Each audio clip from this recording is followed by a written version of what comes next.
So I have a dilemma very frequently that pops up in my head all the time. Public schools, right? You gotta send them there.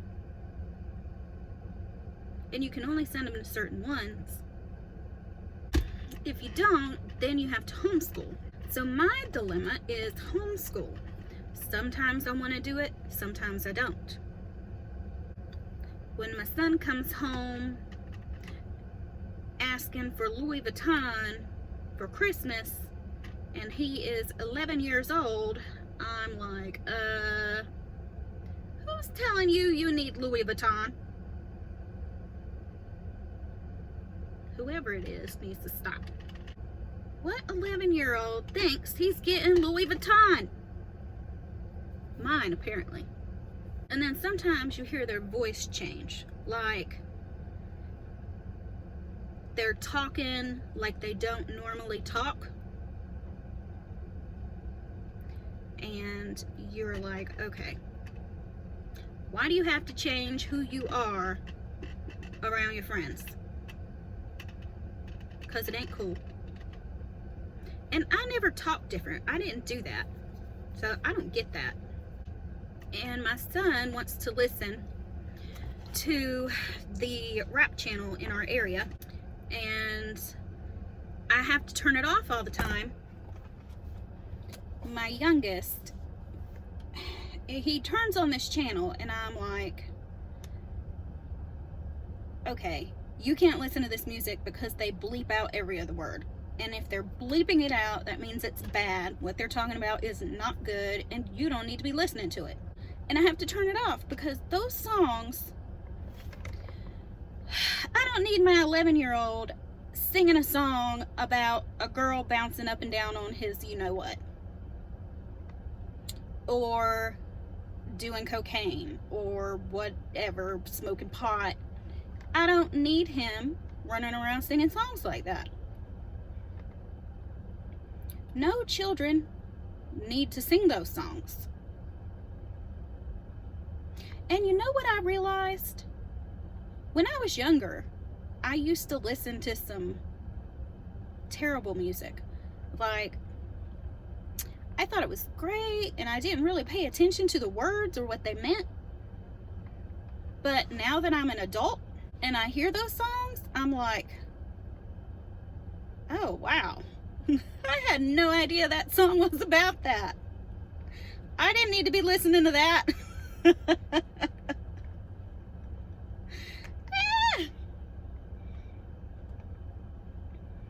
And I guess the kids don't know, or maybe they do. I don't know. I've kept my child off a bus because I rode a bus in middle school and it was not good. I learned things on there that I did not need to know at all whatsoever. Shocked me. So I didn't want my son or any of my children to ride a bus. My older kids are 19 and 21. They didn't ride a bus either. They still had to be in school with those kids, but I wish I had homeschooled them. The school they went to, academically, it was fine. But the kids, let's just say it was bad enough for my teenage daughter to tell me to never let my youngest son go to the middle school or the high school. So, and I know, I'm sure it's not as bad as some places in the big cities and whatever, but you know, people can be bad everywhere.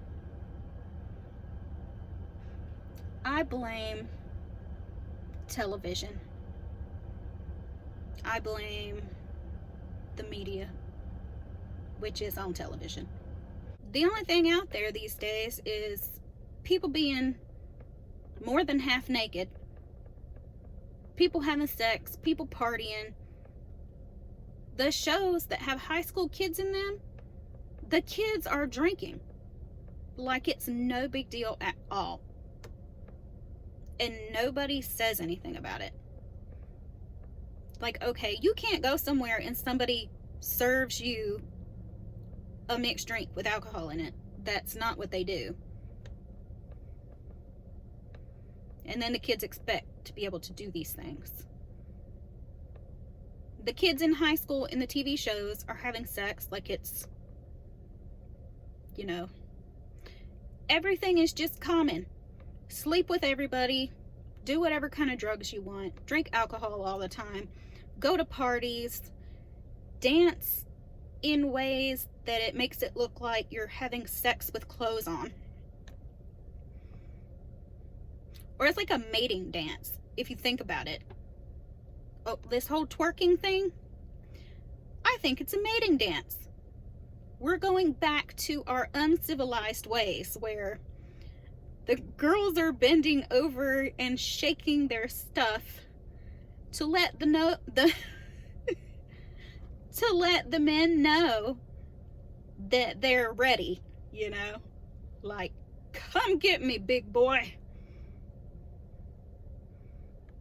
I don't know what the men do for some mating dance.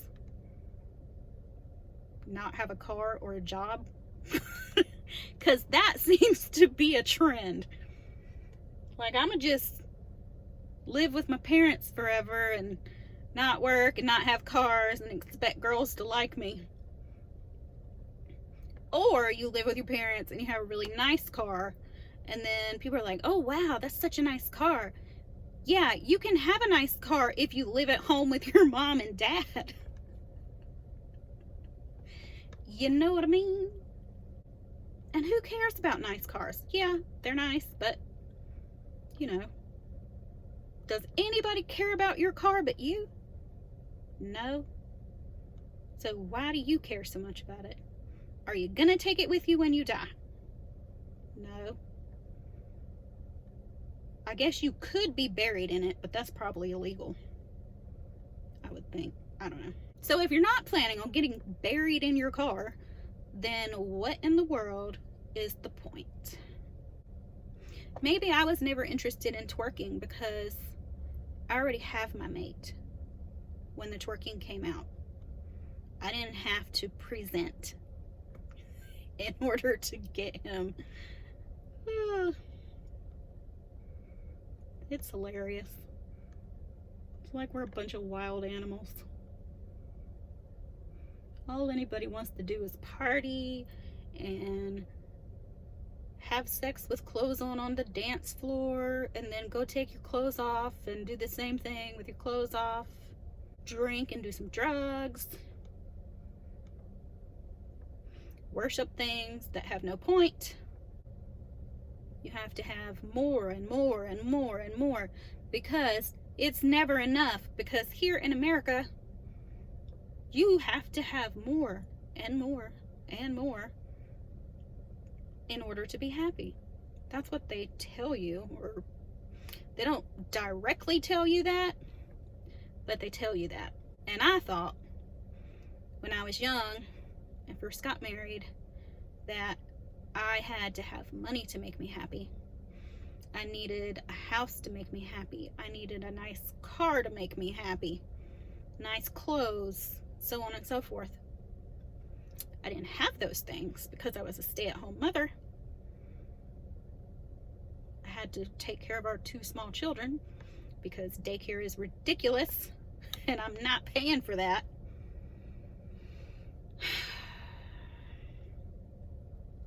But I kept pushing for it, and I kept thinking we needed it, and I kept thinking that everything would be better when I got to work. Well, been working for 6-7 years now. It's not all it's cracked up to be at all.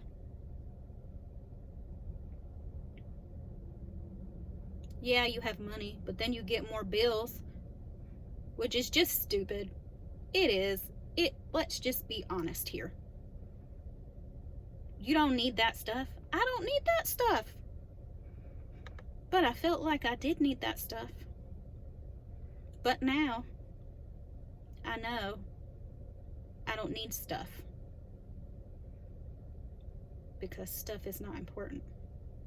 And you know what made me finally really realize that? is when my husband's grandmother was dying. She has such a large family, so many people that love her, and it's because she was a genuinely good woman. She didn't have much. She had a little old rundown house that was built by her father. So the house was old, and her husband died when my father-in-law was 13. And Nanny didn't have much, but she had family, and she was there for her family. And at the end, the entire family was there for her. And it just made me think, what kind of person do I want to be? Well, I want to be like Nanny. That is my role model. I'm gonna try not to cry.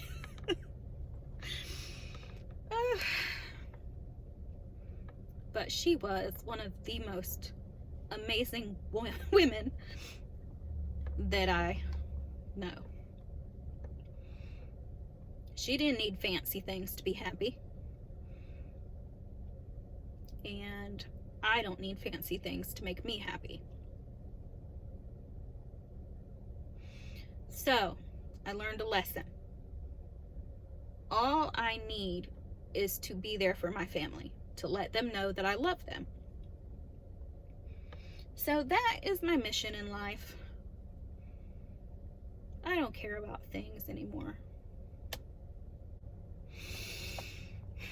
I hope that you can feel the same way, or start to make steps to feel like that, because it'll make you happier once you realize that you do not need things.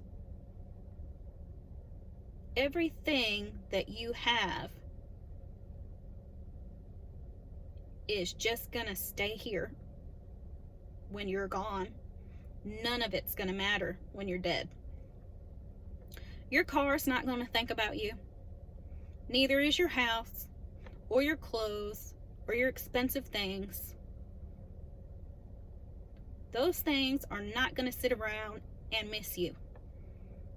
But you know who will think about you? Your family and friends.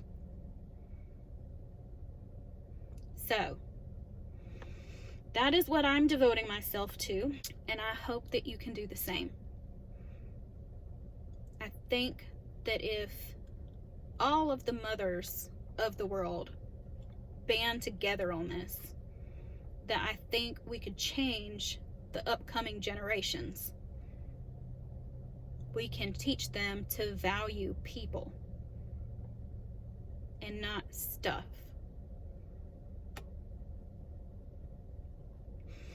So that's my rant for today. I'm sitting in the car waiting for children. I hope you come back to see me. If you have any input or any kind of thought that you would like to contribute, please comment below. And please come back and see me, because Annie might be interesting.